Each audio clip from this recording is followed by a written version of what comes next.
was telling you guys about.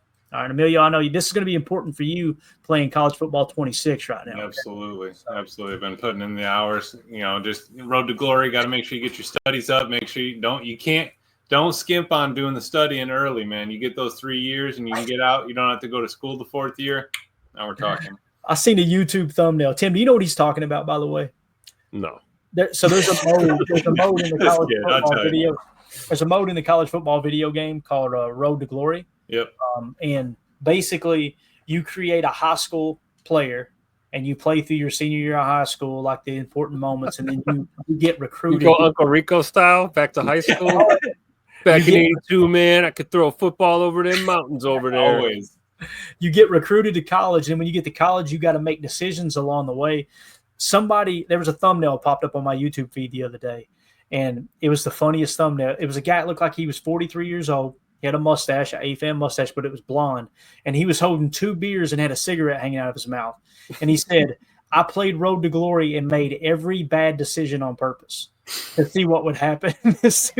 I guess he was drinking, smoking, not studying. Dude, it was hilarious. Oh, yeah.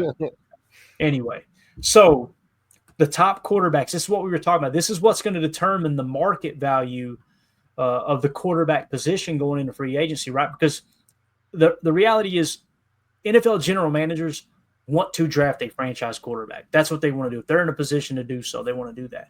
Here are the top quarterbacks according to the consensus big board over at NFL Mock Draft Database as it sits right now on July the 13th, 2025, the year of our Lord here, okay? Cade Klubnik. I've heard some people say Klubnik and Klubnik. I think it's Klubnik out of Clemson. So he's down there with Dabo Sweeney. Right now, the consensus big board has him as the number 1 quarterback coming out of Clemson and going number 1 to the New Orleans Saints. Number 2, Garrett Nussmeier, quarterback out of LSU down there with Brian Kelly. He's going number 2 to the Cleveland Browns. So they're going to have Dylan Gabriel, Shedeur Sanders, and Garrett Nussmeier if they were to fall in that number 2 spot and this were to come into play. Number 3, Arch Manning. That's Peyton Manning's nephew. All right, quarterback out of Texas, going number 5 to the New York Jets. Poor kid. Number 7 on the list is Lenoris Sellers, electrifying. Yes, that's who DJ was talking about. He said this guy will be a 1-2 guy. Let me tell you what, he's got everything. His arm is just as good as his ability to scramble, man. It's unbelievable. So Lenoris Sellers out of South Carolina going number 7 to the Raiders. Number 8, Fernando Mendoza, quarterback out of Indiana, going number 8 to the Indianapolis Colts. That would be electrifying there. Number 13 is Drew Aller, quarterback out of Penn State. He's going number 15 to the Pittsburgh Steelers. Okay, so again, that's 1, 2, 3, 4, 5, 6 quarterbacks projected as it sits right now on July 13th to go in the first round of next year's draft. This is going to shake up, guys. There's going to be a guy or two here that probably falls out of this first-round list, but there's probably going to be a couple guys that climb into the first-round list. Remember Tyler Shuck last year? I know he didn't get drafted in the first round, but he came out of nowhere, which, by the way, did we not call that one? Remember us talking 2 weeks before the draft going, boy, Greg Cosell's raving over Tyler Shuck, and it sounds like front office executives also messaged him after the pod and said, yep, you're spot on. 2 things with that. It lends credibility to Greg Cosell, that he knows what the hell he's doing. So when we talk about him breaking down the tape, please listen, not because we're smart, because he is, but also the fact that he's so plugged in that NFL executives are texting him. Not only are they texting him going, we agree with you, but they're listening to his content, right? Yep. Worth mentioning. But what do you guys think about this, the quarterback position coming into the draft here? Tim, you got anything you want to add to it? If not, Emilio, I know you're fresh off playing college football 26 and already putting your marriage in jeopardy, but what do you guys think about this list? Your wife knew what she was signing up for, right, Emilio? She knew what she was getting. Oh, yeah. I know you've seen those clips, right, Clay? They're already going into marriage counseling because he's over there trying to. They had a marriage counselor at the ceremony, Tim. Oh, They're man. like, let's get a jump on this. But no, that's it, man. I mean, it all starts with the quarterback. They're the most important player. There's literally a separate draft for the quarterbacks. We talk about it each year, right? So when you have that kind of talent, when they're carrying these kind of teams around, on their back, you got a lot of players on that team. You got a lot of personalities. If they can handle it, if they can handle the big scene, I mean, that's it. Think about all these teams. I mean, Clemson's huge. You're running down the hill to get in there. You got to go down to LSU. But, you got to go into Texas, South Carolina, all these, Penn State. I mean, so the state, the stadium's not going to be too bright for them. I think it's all going to come down to performance, right? And then how are they able to handle themselves as a personal level? Those interviews that we don't get to see. How do they handle talking to the coordinators? Can they process plays? What are all these things? And I mean, right now, Sellers is the dog. I mean, I think he's going to be big. We're going to see kind of what Manning does, but right now Sellers is the man, and you can basically do whatever you want with him on the game too. I mean, that guy's got it going on. Tim, you got anything to add to this college football quarterback talk here? I'm glad we got in. I mean, I'm glad we got this in because when it comes to Malik Willis possibly signing a little extension with us here, it looks like there's a chance. You're telling me there's a chance. We got some QBs coming into the league here. See? Yeah. AFAM in the chat says Emilio divorced his last wife for accidentally overwriting his franchise mode progress. No, always have a double save. Always have a double save. You can never trust the auto saves. Let me tell you what. I heard it was because she double parked the race car bed and got it towed. Got a boot on it. Actually did go downtown because I got a parking ticket. So I don't know what I did wrong there. Thought I entered it all right, but we're discussing that one currently. But it's a sweet ass bed. It is grandma's boy. I think I'm gonna get a CB radio so I can talk to other race car beds. Exactly. Ed Madden asked a tough question, but which one of these 6 will work out in the NFL? If I had to put my money on one of these 6 making it at the next level, I'm going Arch Manning. Yeah. How do you bet against a Manning? Right. I followed Arch when he got recruited out of high school. I'll never forget this play I saw. They were in an indoor facility. He was working out for scouts, and he took a shotgun snap. And during his drop back, he flipped the ball, spun it completely around twice, and then patted. And when he went to throw, flipped it one more time and just turned it loose on a dime, 55 yards down the field, in stride to the receiver. I went, that's different. Now, Manning's going to talk good about his nephew. Peyton's going to talk good about his nephew. There's no two ways about that, right? But he said, this kid has twice as much arm talent as I ever had. That's coming from Peyton. Now, Peyton's ability to read and dissect the defense is what set him apart. Nobody's arguing with that, right? It's not like his arm talent was Dan Marino talent.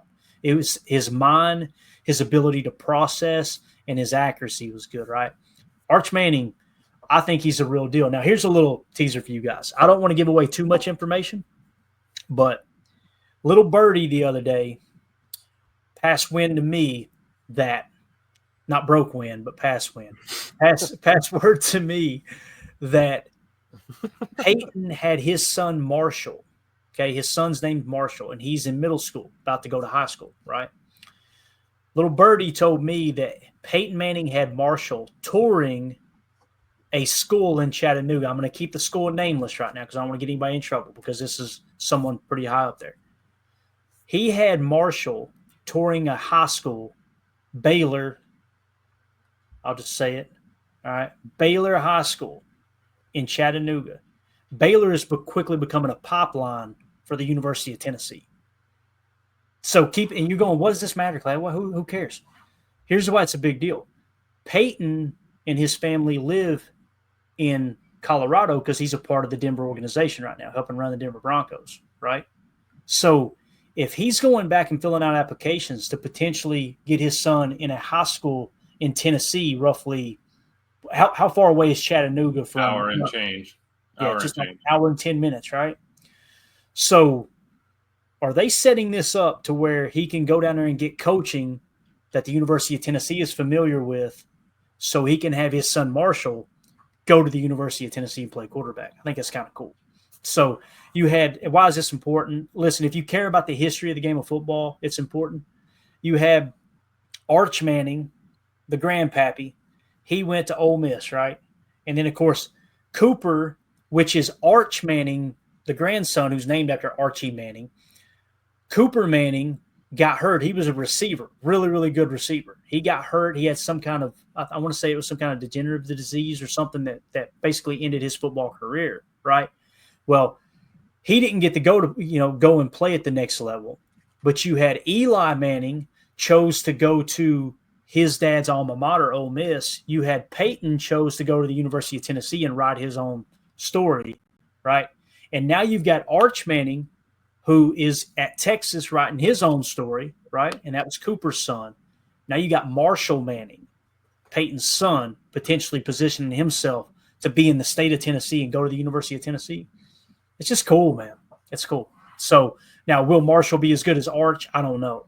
But anybody who, is a little bit older, if anybody who's hearing my voice that's 50 years old, 60 years old, when I say Archie Manning, you go, huh, that dude was a dog for the New Orleans Saints, right? They never won the big one because they had a trash team. But just wanted to put that out there since we were talking about college ball.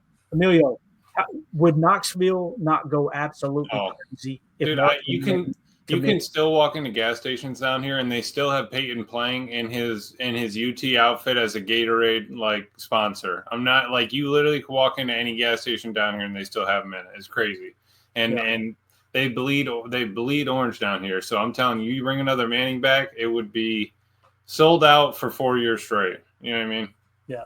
Rod Jens in the chat says the pressure on Manning must be intense. What's crazy too is where he's different from Peyton. He's got a much better arm, don't get me wrong. But they said he got some swag to him. Peyton, 110% Caucasian. That dude, I remember going to a Kenny Chesney concert in Neyland Stadium that set records. It was an outdoor all-day event. There was some people south, let me tell you. It was Brooks and Dunn, Kenny Chesney, Deanna Carter, Uncle Cracker was there. Not my Uncle Cracker, but their Uncle Cracker. It was wild.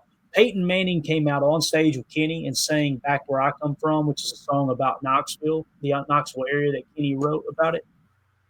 That boy has no rhythm whatsoever. He came out there in cowboy boots, and I went, Peyton gonna sing? Ooh, Peyton gonna sing. It was bad. It was really terrible. But they say Arch has just got some swag to him. His team. And I could have swore I saw a video where he had given or they were saying he's going to be great or whatever. He goes, no, I haven't proven myself yet. I haven't done enough. Ideally I'd like to get there. Obviously but he's humble, right? So I feel like you have to be. If you walk in with that kind of name and you're my stuff doesn't stink kind of guy, I think that's a problem. I think people are going to kind of get rubbed the wrong way. He's definitely carrying himself the right way through it. Yeah. Zacchaeus Earls in the chat said Arch is more athletic. I'm a UT fan, and he will get out of the pocket and scramble for a first down. It's going to be fun watching him play this year, Zacchaeus. I'm with you. He's way more athletic than Peyton. Peyton could not run. He couldn't run to the mailbox, but boy, oh boy, he can read a defense like the back of his hand. So, all right, we're way over. We got talking a little college ball, got carried away. But I do want to mention this. Nico Iamaleava here, that dude was the #1 recruit in the entire country, right? And look how far he's fallen. He's down to 77 now. He's the guy who entered the transfer portal right the night before the UT spring game. Mm-hmm. His dad is going to cause problems. His dad, Emilio, I know you know all about it. And just really quickly, for anybody who doesn't know, Nico Iamaleava's dad is pulling the strings trying to get these NIL deals for his son and this and that. Boy, NFL general managers are going to go, I don't know if we want to deal with this head case. That's going to be a real thing. I think that's why you see him sinking on the list. And also Carson Beck. Tim, remember we did our college football preview last year? Carson Beck was the top quarterback last year. Georgia. Yeah. And now he's with Miami, and he's down to 141 now. So pretty wild how quickly things change. So, all right, boys, anything else y'all want to hit on before we wrap up here? No, I don't think so. Glad to be back. Missed everybody. Yeah, welcome back, man. Yeah, Appreciate it. Yes. Congratulations. All right, we're out of here, gang. Sorry we went over. Man, we got 250 people in here watching. Appreciate y'all making us part of your evening. If you would, hit that like button. If you're new here, thank you for tuning in to PTA. We go live daily. During the season, we do pregame show, postgame show. We do film study. We're going to do some film breakdown of Edgerrin Cooper tonight, but got carried away. The chat was on fire, so we appreciate everybody hanging out with us. We'll be back tomorrow, 6:30 p.m. Central Time, where we will definitely do the Edgerrin Cooper Chalk Talk, and we'll also get into a couple other topics that we got lined up for y'all. So, Emilio, Tim, thank y'all for your time. As always, let's go out and be the change we want to see in the world, and go Pack Go. There we go. We out. Bye, guys.